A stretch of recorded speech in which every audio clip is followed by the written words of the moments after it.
Amerika Serikat pernah melakukan tindakan yang sangat melecehkan kedaulatan Negara Kesatuan Republik Indonesia. Tindakan sembrono dari Amerika ini terjadi pada tanggal 3 Juli 2003 yang lalu, di mana armada kapal induk Amerika CPN-70 Carl Vinson berlayar di wilayah laut teritorial Indonesia tanpa izin. Kapal induk yang membawa hingga 100 unit pesawat tempur FA-18 Hornet ini melintas di Laut Jawa sekitar Pulau Bawean.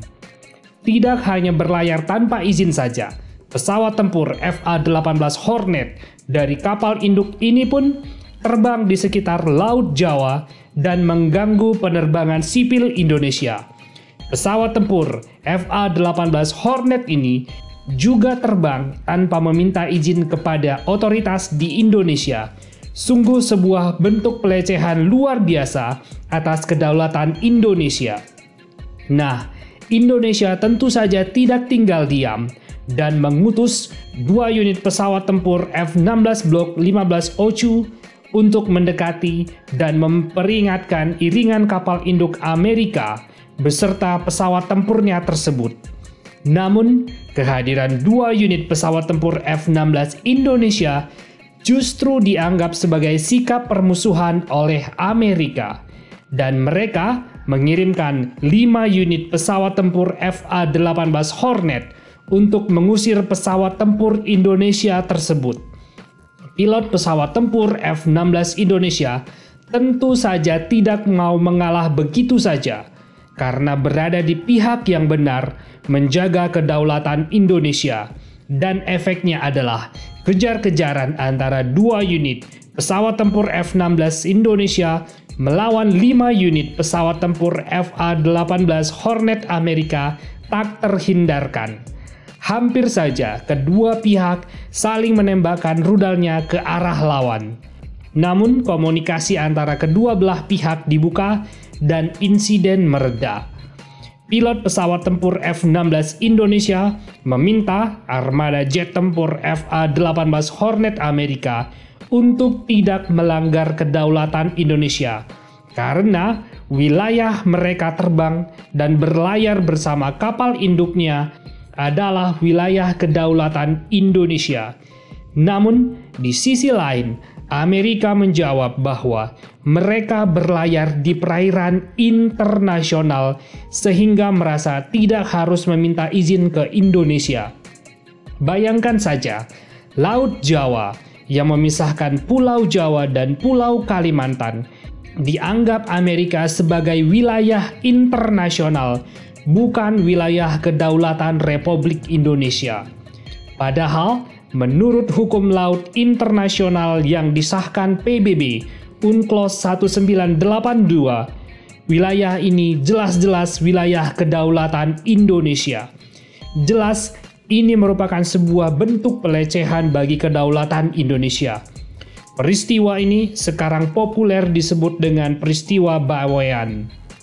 Pertanyaan sederhana dari admin, kenapa Amerika tidak mengakui wilayah Laut Jawa adalah wilayah kedaulatan Indonesia?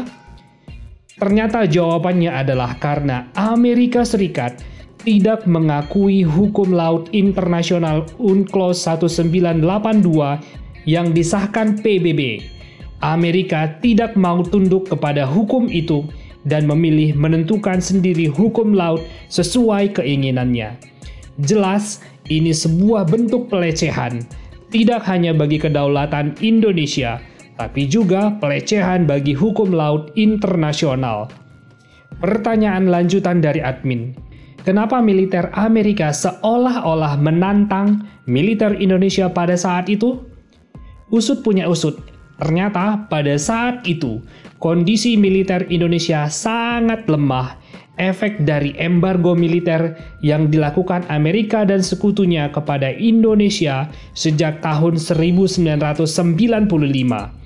Embargo ini dijatuhkan karena Amerika menuduh Indonesia melakukan pelanggaran HAM berat di Timor Timur yang sekarang menjadi negara Timor Leste.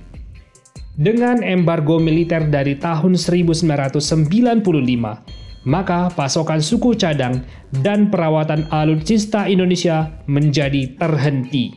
Efeknya, banyak sekali alutsista Indonesia tidak bisa dipakai secara maksimal. Sebagai contoh saja, dari 10 unit pesawat tempur F-16 Block 15 Ochu yang dimiliki Indonesia saat itu, hanya 2 hingga 3 unit saja yang bisa terbang. Selebihnya tidak bisa terbang karena kekurangan spare part dan maintenance. Dan bahkan pesawat tersebut harus dikanibalisasi untuk diambil spare part dari badan pesawat untuk dipakai di pesawat tempur yang masih layak terbang. Dengan kondisi kesiapan tempur yang sangat rendah, Amerika tahu bahwa kekuatan militer Indonesia saat itu sangatlah lemah. Itulah sebabnya Amerika dengan seenaknya saja melecehkan kedaulatan Indonesia di sekitar Pulau Bawean, Laut Jawa. Nah, apa pelajaran berharga yang bisa kita petik dari peristiwa ini? Pertama adalah kekuatan militer Indonesia yang dilengkapi dengan alutsista mumpuni sangatlah penting agar negara-negara lain tidak seenaknya saja melecehkan kedaulatan Indonesia. Itulah sebabnya militer Indonesia terus berbenah menambah kekuatan alutsista seperti pesawat tempur Dassault Rafale dari Prancis dan alutsista lainnya. Tujuannya jelas, untuk memberikan efek gentar bagi negara manapun yang hendak mengusik kedaulatan Indonesia. Pelajaran kedua adalah alutsista Indonesia tidak boleh bergantung kepada alutsista buatan Amerika Serikat saja, karena di tahun 1995 ketika diembargo oleh Amerika dan sekutunya, saat itu armada pesawat tempur Indonesia hanya terdiri dari 10 unit pesawat tempur F-16 buatan Amerika dan sekitar 24 unit pesawat tempur Hawk 109-209 buatan Inggris.